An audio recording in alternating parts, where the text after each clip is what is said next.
Hey there, and welcome back. Today, we're jumping into something super interesting, a hidden pattern that can totally derail even the best leaders out there. You might not even see it coming. All right, let's just get right to it. I want you to ask yourself this. Honestly, could your best intentions actually be undermining your team?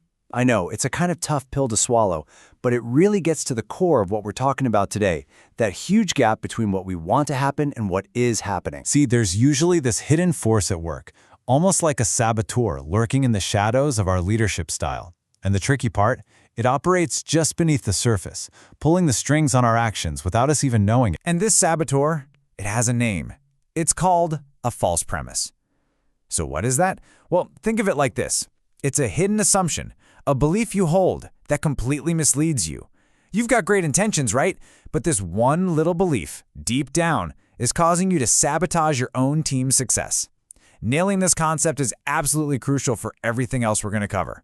Okay, so that's the theory, but what does a false premise actually look like in practice? Let's dig into some real-world examples, and I bet some of these are going to ring a bell. You know, what's wild is how common these are. Like the belief that your team is only motivated by their paycheck, or this classic one, that you have to pick between being tough on accountability or being empathetic. You can't have both. And what about the feeling that as the leader, you have to have all the answers, or that your main job is just to stop any and all failures from ever happening? I mean, seriously, do any of these hit a little close to home? And here's the thing. These beliefs aren't just harmless thoughts floating around in our heads. They're not. They build up these invisible walls, these barriers that block real, authentic connection with our teams, and they totally stunt their growth. The big takeaway is that our hidden beliefs have very real, very tangible consequences. Okay, let's make this even more real. I want to share a little case study that shows just how incredibly powerful it can be when you finally ditch a false premise. It's a perfect example of shifting from a no-failure culture to one that's all about psychological safety. So picture this. It's a scene a lot of us can probably relate to. You've got a leader who's just at their wits' end. Their best people are leaving, high turnover, and the innovation well has run completely dry. The team's just stuck. And the leader knows something is deeply wrong, but they just can't pinpoint it. And this is where it gets interesting. Turns out the leader was running on a major false premise. My job is to prevent any and all failure. Because of that, he was unknowingly shutting down any idea that felt like a risk. But then came the shift. He changed his entire approach. His new belief, my role is to create psychological safety, to create a space where it's okay to try things and yes, even to fail. And the results? Whoa, they were incredible. Engagement scores shot up. Innovation just exploded. And here's the kicker. It wasn't because of some fancy, complicated new initiative. Nope.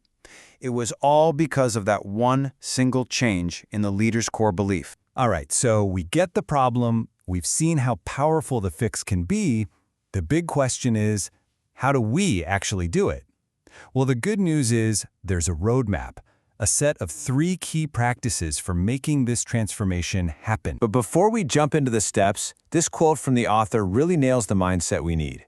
It's all about shifting from being focused on ourselves, our own worries, our own targets, and instead getting genuinely curious about the people on our team. What are their needs? What are their experiences? That little shift, it's the engine that drives everything else. So here it is, the 3-step framework for change. Number 1, practice courageous truth-telling. 2, adopt an outward mindset. And 3, develop your conversational capacity. Let's unpack each one. First up, courageous truth-telling. And let's be clear, this isn't a license to be a jerk or just brutally honest. It's about deliberately building an atmosphere of realness and transparency, a place where you can have actual, honest-to-goodness conversations. That's how you build trust. It's the bedrock. Okay, step 2 is all about adopting an outward mindset. This is a huge perspective shift. It means you stop seeing your team members as just objects, cogs in a machine or obstacles in your path. Instead, you start seeing them as actual human beings with their own goals, their own struggles, their own lives outside of work. It's really about empathy. And finally, number 3, develop your conversational capacity. This is a straight-up skill you can learn. It's your ability to stay cool, calm, and curious when a conversation gets tense. Instead of your walls going up and getting defensive, you learn how to guide that tough moment away from conflict and toward real, collaborative problem solving. So when a leader actually starts doing these three things, it's not just a personal change. It's way bigger than that. It starts a ripple effect, one that can totally transform the entire culture of a team. And what does that ripple effect look like? Well, suddenly your team members feel safe to share that crazy new idea. Taking an intelligent risk is actually encouraged, not something to be afraid of. People start giving honest, constructive feedback because they know it's safe to do so.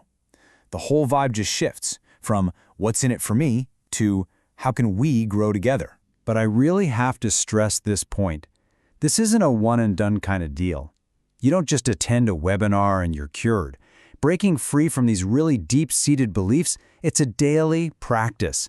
It takes constant self-awareness and a conscious, intentional choice to show up as a different kind of leader day in and day out. So, let's wrap this up with the same challenge the author leaves us with. Look, the question isn't if you have a false premise. We all do. The real question is, are you brave enough to go looking for it? So I'll leave you with this. What hidden assumption, what false premise might be holding your leadership back right now, today?